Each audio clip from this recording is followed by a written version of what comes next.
Tetapi umat Islam ini di dunia tertinggal dari seluruh umat yang ada.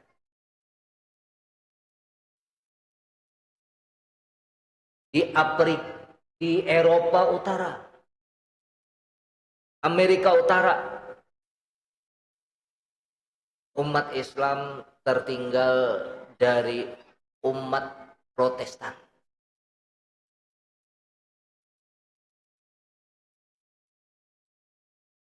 Eropa Utara itu Inggris, Jerman, dan seterusnya. Amerika Utara ya Amerika Serikat, Kanada. Di Eropa Selatan, umat Islam tertinggal dari umat Katolik. Prancis, Itali, Spanyol, nah itu. Tertinggal. Gak bisa buat pesawat tempur yang hebat, nuklir dan lain-lain. Di Eropa Timur, umat Islam tertinggal dari umat Ortodok, Kristen Ortodok. Eropa Timur. Di Israel, umat Islam tertinggal dari kalangan Yahudi. Yang saya sebutkan ini umat-umat dari kalangan agama Samawi. Umat yang mempunyai kitab suci. Walaupun kitabnya sudah tidak suci lagi. Tetapi umat Islam tertinggal. Dengan yang saya sebutkan terakhir tadi, Israel. Sekarang berperang dengan Israel. Israel itu negara kecil. Penduduknya sedikit. Tetapi yang di Israel sendiri, kalau yang pergi ke tempat lain, memang ilmuwan-ilmuwannya terlebih lagi. Yang di Israel mereka mempunyai industri pertahanan, industri perekonomian, industri pertanian. Pertaniannya saja, bayangkan, menjadi pengekspor kurma terbesar, pengekspor sayuran terbesar. Pertaniannya di mana? Pertaniannya di padang pasir. Sayurannya di mana? Sayurannya hidroponik.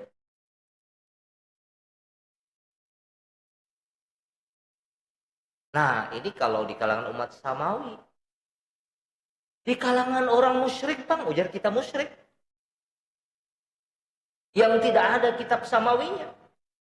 Di India, umat Islam tertinggal dari umat Hindu. Umat Hindu itu banyak yang miskin, tapi yang hebat juga banyak. Sekarang ini yang menjadi CEO perusahaan-perusahaan besar dunia itu orang India.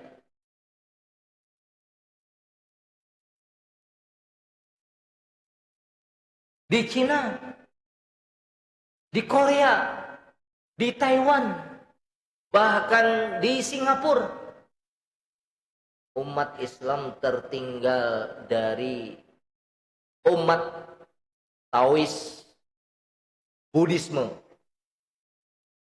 Mereka agama Cina yang Buddha tertinggal. Yang para kawan kita di Singapura. Kalau kita pergi ke Singapura, ya Allah, mau cari terminal, bukan terminal, stasiun kereta api. Kalau kita kan stasiun kereta api kelihatan mencungol. Nah, mencungol di atas. Tuh, itu Gambir. Gondang dia. Selipi. Senen kelihatan. Ini di bawah mall. Dan semua terhubung. Paling-paling kita berjalan 200 meter kalau kita mau menuju suatu tempat. Dari terminal atau stasiun itu 200 meter ke tempat yang kita tuju. Nanti kita masuk lagi, kita pergi ke sebuah tempat, ada kereta bawah tanahnya. Masya Allah. Itu di Singapura. Yang dekat kita. Di Jepang kita kalah dari umat Taos Shinto. Nah lain lagi umat juga itu.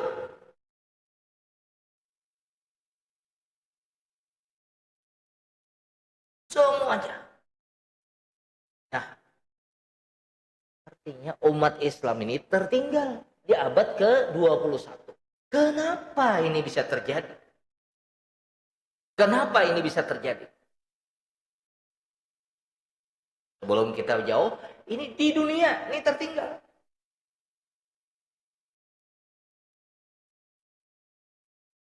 Karena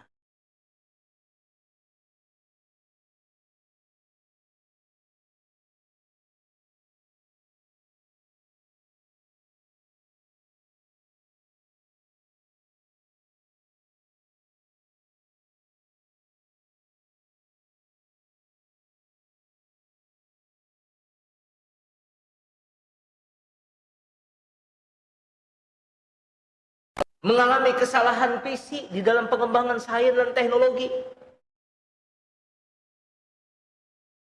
Sehingga hadiah Nobel itu baru 2 orang dari kalangan Muslim yang mendapatkan hadiah Nobel. Mayoritasnya orang Yahudi.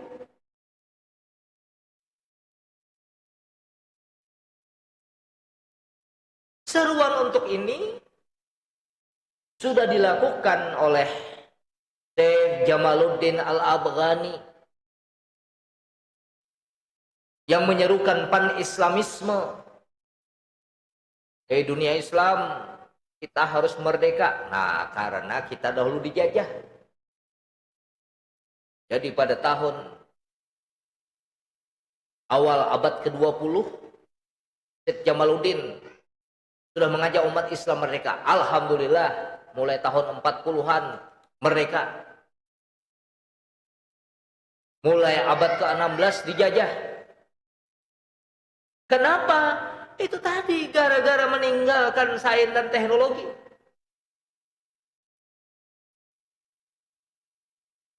Sebelumnya dunia Islam adalah dunia yang para ilmuwannya menjadi penemu discovery karena kreativitas dan inovasi mereka.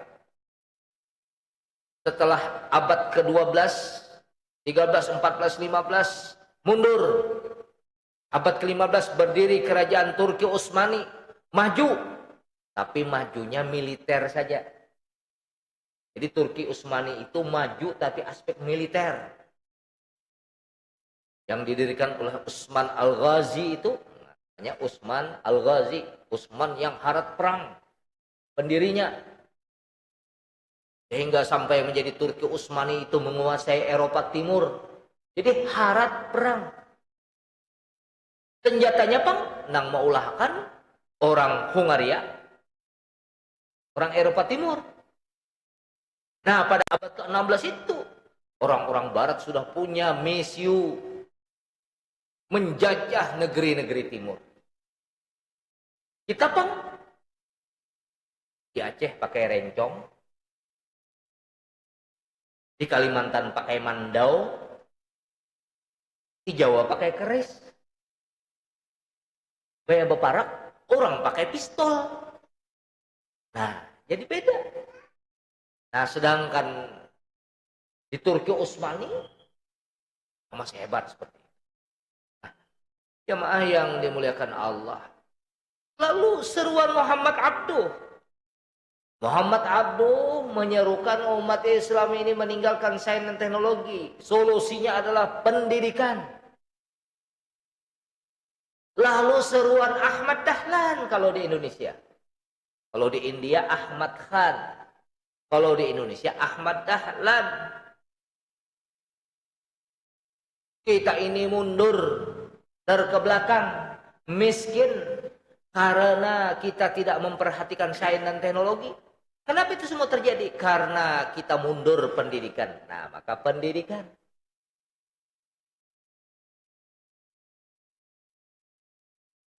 Maka presiden pertama kita itu Soekarno, yang memang seorang intelektual,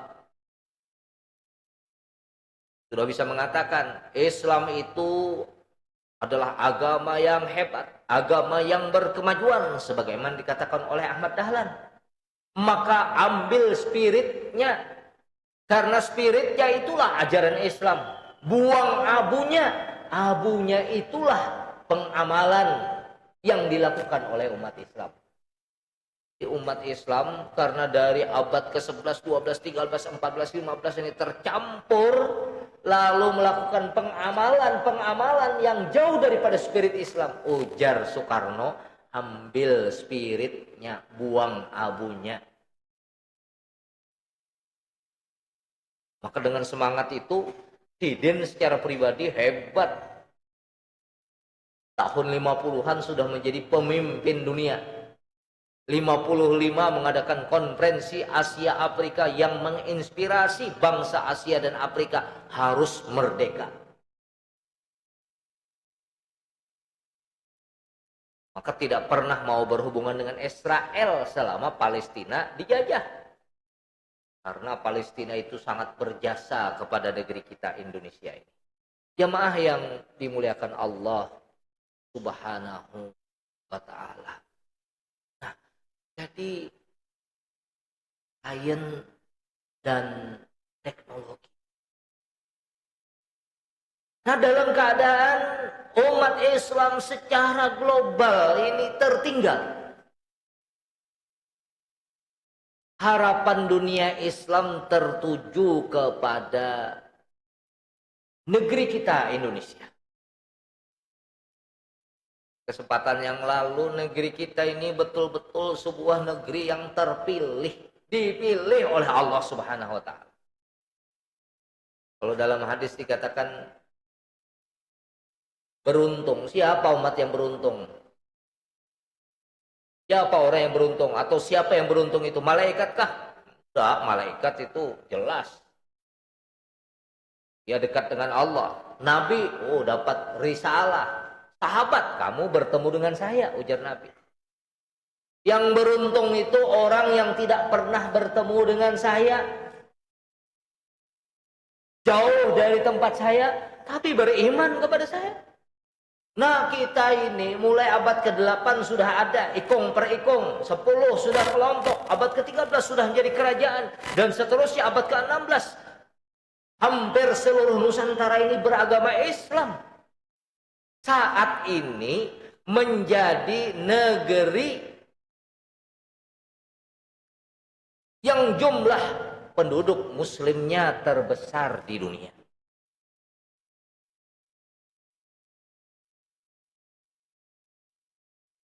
Kita ini kalau penduduk nomor 4 terbesar di dunia. Yang satu Cina 1,7 miliar. 2 India 1,2 miliar. 3 Amerika Serikat. Keempat kita. Satu umat lagi 300 penduduk Indonesia ini. Dan kita ini sebentar lagi mengalami bonus demografi. Artinya penduduk di atas 15 tahun, di bawah 65 tahun, lebih daripada 60% populasi bangsa Indonesia ini. Enang kawa bahasil sebegawi bisa apa lebih banyak.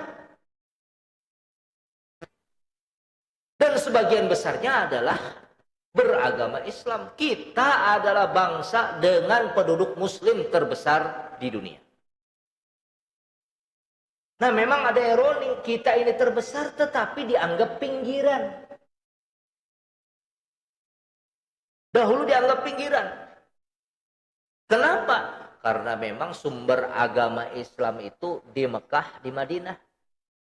Disitulah orang belajar agama, kemudian di Mesir. Tetapi tidak mesti ilmuannya itu orang Arab. Ada mesti. Walaupun di situ pusat ibadah memang Makkah, Madinah, Masjidil Aqsa itu tempat ibadah yang ibadahnya besar. Belajar di sana oke, tapi nang pintar kada mesti. Apalagi ilmuwan. Dahulu kalau kita sebut nama-nama Ibnu Sina, Al-Farabi, Al-Khawarizmi dan lain-lain, lain orang Arab.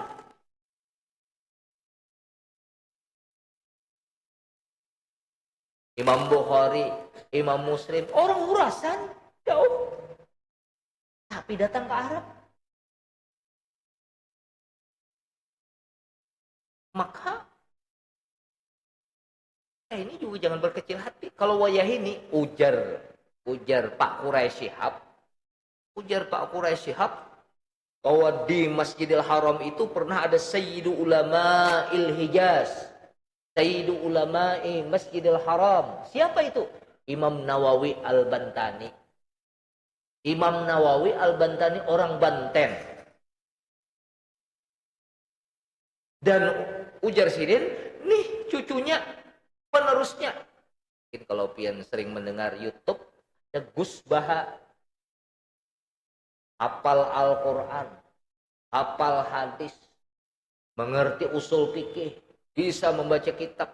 Orangnya kampungan, deso, tapi bisa menemukan lebih dari 200 hukum fikih dalam Al-Quran. Sekarang sedang menulis tafsir Al-Quran dengan fasilitasi Universitas Islam Indonesia. Ada juga Ustadz Adi Hidayat nang hafal Quran dari muka sampai belakang, mulai belakang ke muka. Tahu andakannya di hujung kanan, hujung kiri, paling atas, paling bawah. Ustadz Adi Hidayat hafal hadis, mengerti sains dan teknologi.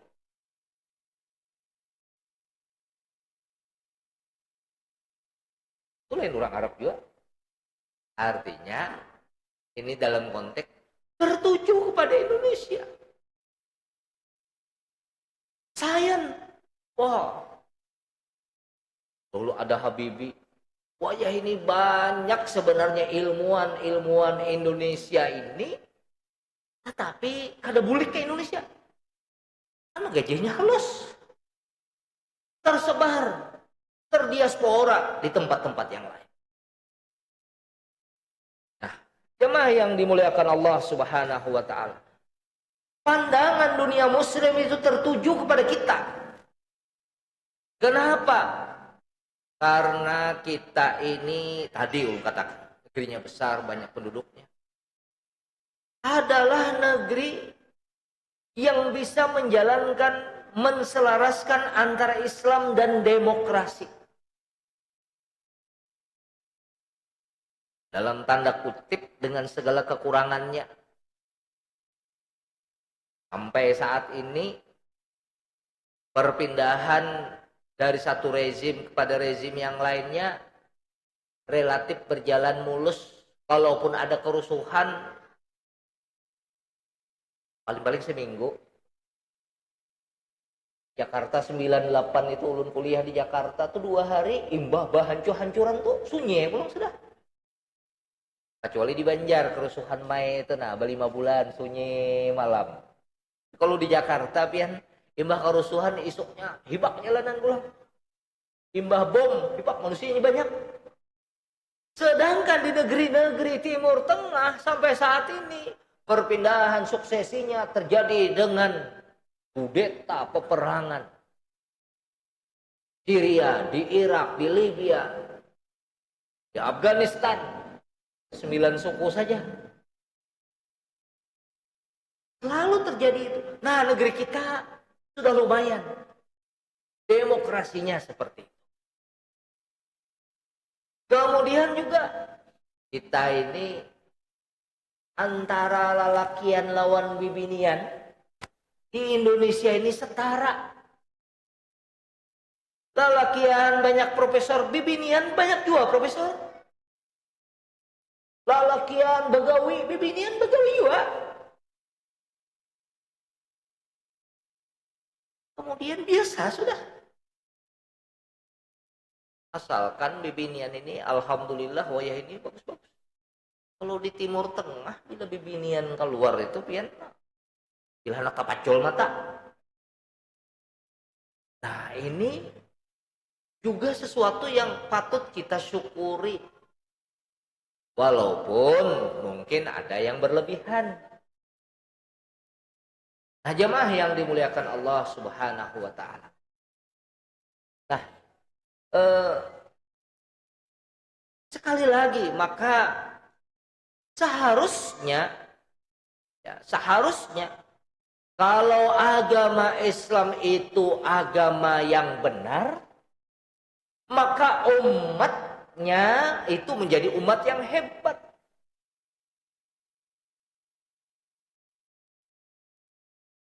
Kita yakin bahwa agama Islam ini agama yang benar, tapi kenapa umatnya tidak hebat? Padahal Al-Quran mengatakan kuntum khaira ummatin ukhrijat linnas. Kamu adalah umat terbaik yang dikeluarkan untuk manusia. Tadi katakan kita tertinggal semuanya.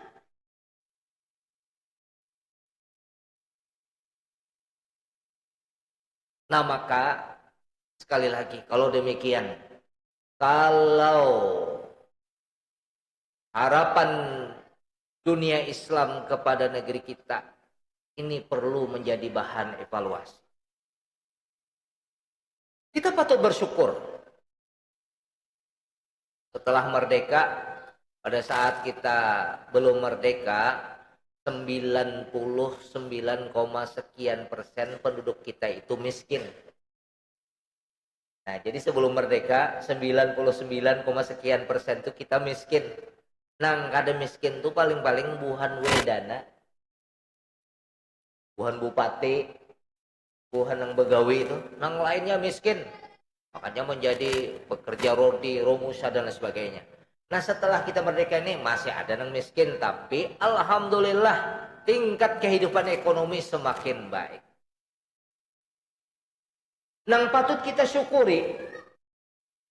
Kalau tadi ulun katakan negeri-negeri, nang ulun katakan Eropa Utara, Amerika Utara, Eropa Selatan, kemudian Israel, kemudian termasuk juga Asia Timur, orang tahu dan lain sebagainya itu. Mereka kehidupan dunianya bagus, ekonominya bagus. Tetapi spiritualitasnya menurun.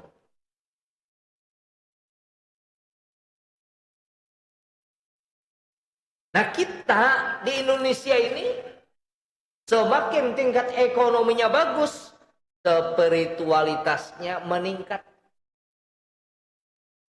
Apa indikasinya? Masjid makin banyak. Di mana-mana masjid. Di kantor ada masjid. Paling kurang musola. Dahulu kan ada. Wah ini ada.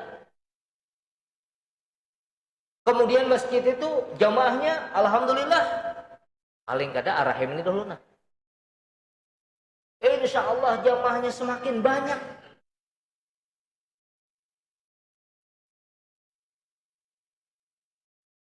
Haji umrah, masya Allah. Kita Banjar ini haji antriannya berapa tahun? Bahkan kalau haul tadi haji semuanyaan, rupiah haji orang Banjar inilah. Orang Banjar ini rupiah haji. Nah kalau ada kiai di Jawa itu, kalau kada haji jangan berkupiah haji sidin, karena Jawa tuh orang hendak naik haji itu ngalih. Dan memang beda orang Banjar lawan orang Jawa. Kalau orang Banjar pamulaan berduit naik haji, nah spiritualisnya lain. Kalau orang Jawa, orang Sunda sudah selesai semuanya tugas menyelesaikan anak sekolah hanya naik haji, dan itu mengumpulkan duit lawas. Mun semuaan berkupiah haji mana lagi? Nah, jadi begitu ujar Kiai Jawa. Nah, kalau di sini semuaan orang berkupiah haji supaya bersih, supaya putih, supaya suci. Kada ketahuan lagi nang mana yang pak haji ataupun nang kada.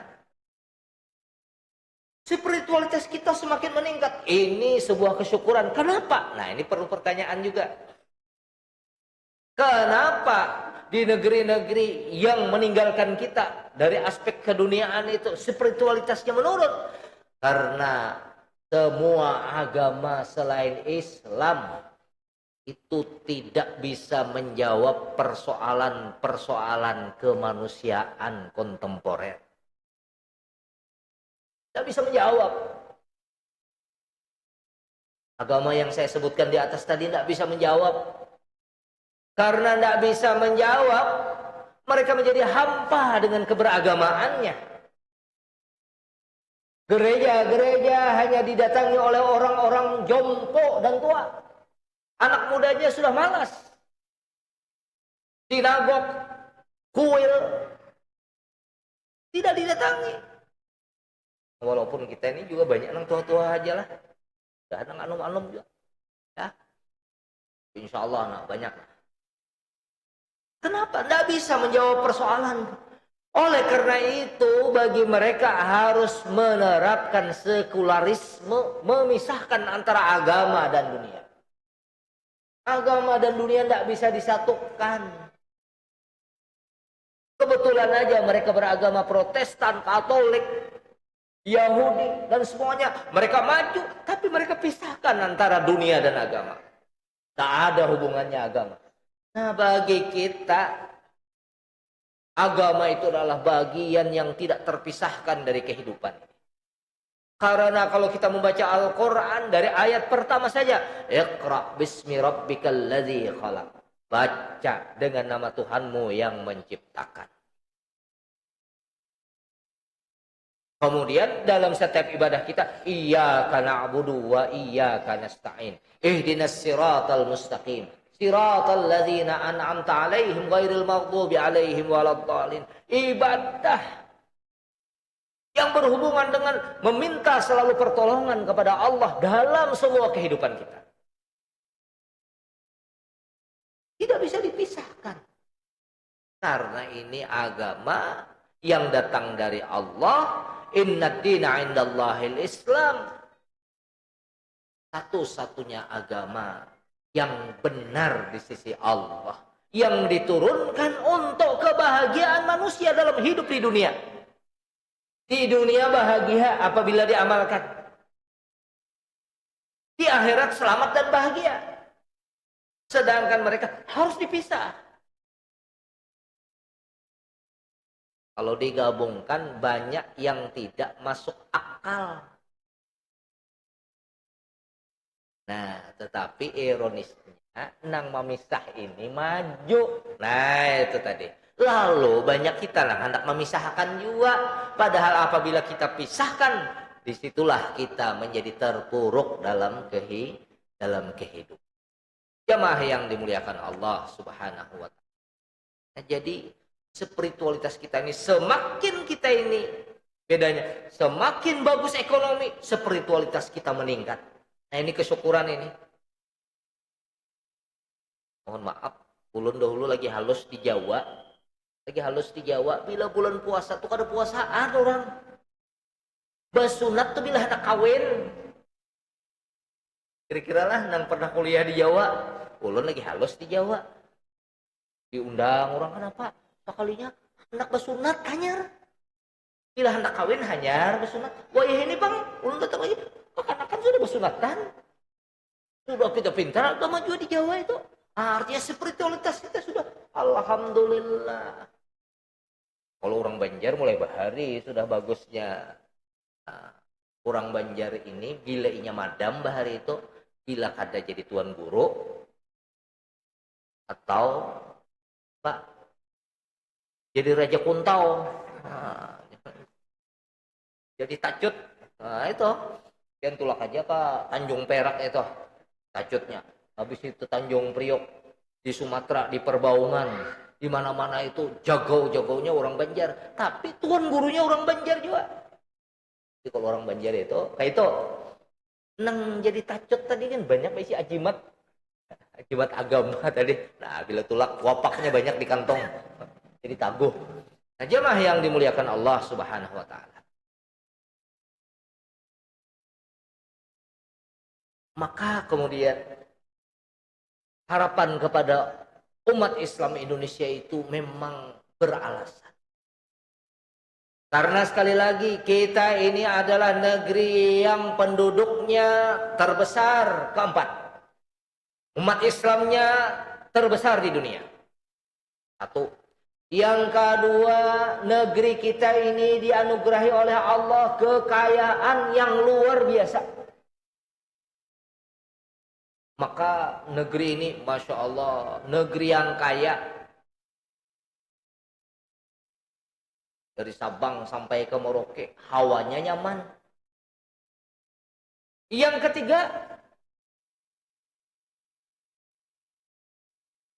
letaknya strategis. Letaknya strategis di antara dua benua. Di bawah Khatulistiwa, hawanya nyaman sepanjang tahun. Mempunyai 4 selat dari 6 selat di dunia. Selat di dunia ini, 2-nya itu ulahan. Terusan Suez, lawan terusan Panama.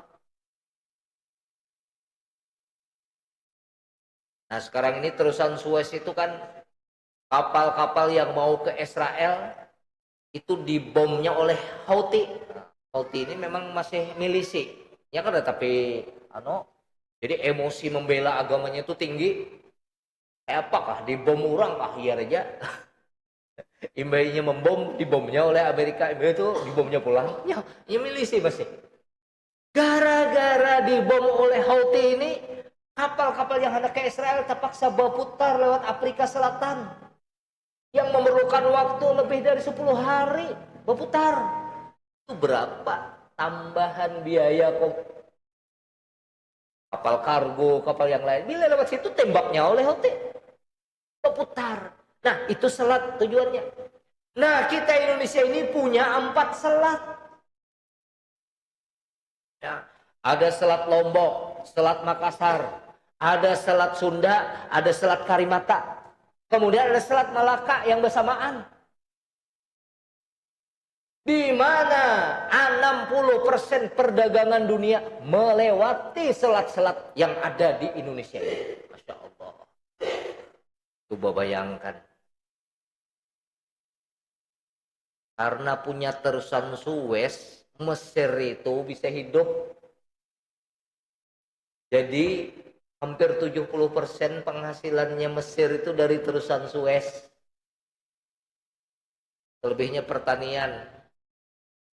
Orang lalu di situ bayar, orang lalu di situ bayar. Terusan Suez. Nah Indonesia, Australia itu penghasil batu bara lawan ternak. Australia, Selandia Baru itu penghasil batu bara lawan ternak. Dikirim kemana? Dikirim ke Cina, ke Jepang, kemana-mana itu. Lewat mana? Lewat Selat Lombok, lewat Selat Makassar. Bayarkah?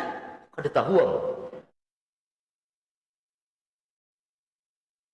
Nah itu lewat situ. Coba. Kalau Indonesia ini punya kekuatan, punya kewibawaan, bila hendak lalu ikan bayarlah 2.000 rupiah aja seton. 2.000 rupiah aja seton. Bila kada, kami besi nuklir. Ini bayar hendak baulah nuklir, ujar Amerika kada boleh. Padahal kita ini bahannya ada. Karena itu kada aman. Kada aman inya baulah. Hendak baulah tenaga listrik dari nuklir. Nggak nanti dibuat coba. Nggak jadi bikin. Jaka Australia itu kada lewat situ, berputar lewat Papua Nugini. Itu lebih seminggu waktunya. Berputar lewat Papua Nugini, hanya boleh lewat Filipina, hanya lurus ke Cina. Masya Allah. Nah, jadi Indonesia ini mempunyai potensi. Jadi kalau supaya potensi tadi Potensi pemimpin yang hebat. Nah, ini yang terakhir ini. Pemimpin yang hebat. Nih, para kita tanggal 14 November kayaknya. Bila berisi pemimpin yang hebat nang ulun sambatakan tadi, penduduk nang banyak tadi bisa jadi kekuatan. Letak yang strategis tadi bisa jadi kekuatan. Hawa yang nyaman sepanjang tahun itu bisa 6 kali setahun mengatam. 6 kali. Kenapa? Israel nang panas nang tandus saja bisa. Kita baulah food estate bangkrut. Baulah 1.000.000 hektar daerah Handil kada subur. Daerah Handil itu dahulu subur. Gara-gara 1.000.000 hektar nang tumbuh purun liar. Kenapa? Sains dan teknologi. Nah, jamaah yang dimuliakan Allah, terlebih lagi karena kita ini korupsi. Beberapa hari yang lalu calon presiden diundang ke KPK. Alhamdulillah semuaan sudah memaparkan bagaimana visi dan misi mereka dalam pemberantasan korupsi. Paling kada sudah didengar orang. Mudah-mudahan kalau nang jadi di antara 3 itu semuaan bagus-bagus pemberantasan korupsinya. Mudah-mudahan. Tapi ulun tutup kajian ini dengan cerita memang berat di Indonesia ini. Pada suatu saat diadakan kompetisi ketangkasan berpedang yang diundang negeri Cina, negeri Jepang, Amerika. Yang ada Zoronya tuh. Zoro itu kan pedang juga. Indonesia anak umpat. Ujar Indonesia umpat. Kenapa ya kamu umpat? Kamu kan ada kan bisa main pedang. Tapi Indonesia harap melobi, akhirnya boleh juga umpat. Lalu kemudian setiap peserta diminta untuk memenggal kepala lalat. Dipanggil peserta dari Cina. Lalat diterbangkan. Sekali tebas, lalat jatuh. Peserta dari Jepang diterbangkan lalat, ditebas sekali, langsung jatuh. Dari Amerika, Zoro, begitu terbangkan lalat, langsung jatuh. Giliran peserta dari Indonesia. Begitu diterbangkan lalat, kalau yang lainnya sekali jurus saja, Indonesia jurusnya apa-apakah? Sekalinya lalatnya masih terbang, kada jatuh. Nah, lalu ujar juri, Indonesia, ini kan perlombaan untuk yang mempunyai kemahiran ketangkasan berpedang. Kamu tidak mempunyai ketangkasan. Tuh buktinya lalatnya tidak jatuh. Apa ujar Indonesia? Memang lalatnya sengaja tidak saya penggal kepalanya. Ujar juri, kok bisa begitu? Lalu lalatnya saya sunat saja. Jadi oleh peserta dari Indonesia lalatnya disunat. Begitu juri berunding siapa yang jadi juara, berdebat mereka, akhirnya diputuskan peserta dari Indonesia yang menjadi juara. Kenapa? Karena tingkat menyunat lalat yang sedang terbang lebih sulit daripada hanya sekedar memenggal kepala lalat. Jadi Indonesia juaranya malah pada saat penyerahan hadiah, piala dan trofi, juri betakun lawan peserta dari Indonesia. Mas, kok bisa-bisanya Anda menyunat lalat yang sedang terbang? Itu sulit. Oh, kami di Indonesia tidak ada sulit sama sekali. Karena kalau soal sunat menyunat sudah dilatih mulai tingkat RT. Nah, jadi tantangan pimpinan itu berat. Maka di antara salah seorang calon presiden itu mengatakan, pemimpin harus memberikan contoh. Kalau pemimpinnya tidak mempunyai integritas dalam pemberantasan korupsi, jangan diharapkan rakyatnya bisa juga bersih dari korupsi. Nah, kalau kita bisa melakukan itu, insya Allah negeri ini menjadi negeri yang diharapkan oleh negeri-negeri muslim yang lainnya. Kita ini negeri yang aman, yang damai, yang sugih, yang kaya, yang nyaman ibadah kayak ini. Nah, Masya Allah, maka jangan disia-siakan kena. Mudah-mudahan Allah memberikan kecenderungan kepada hati kita. Karena jar hadis kama takunu yuwalla alaikum, seperti apa kamu seperti itu juga pemimpinmu. Mudah-mudahan ada kayak itu. Pilih kena pemimpin yang bisa betul-betul membawa kita kepada kemajuan dunia dan keselamatan di akhirat. Karena pemimpin yang benar itu adalah pemimpin yang menjadikan kita semakin dekat kepada Allah Subhanahu wa ta'ala. Mudah-mudahan bermanfaat. Salah dan khilaf mohon dimaafkan. Billahi taufiq wal hidayah. Assalamualaikum warahmatullahi wabarakatuh.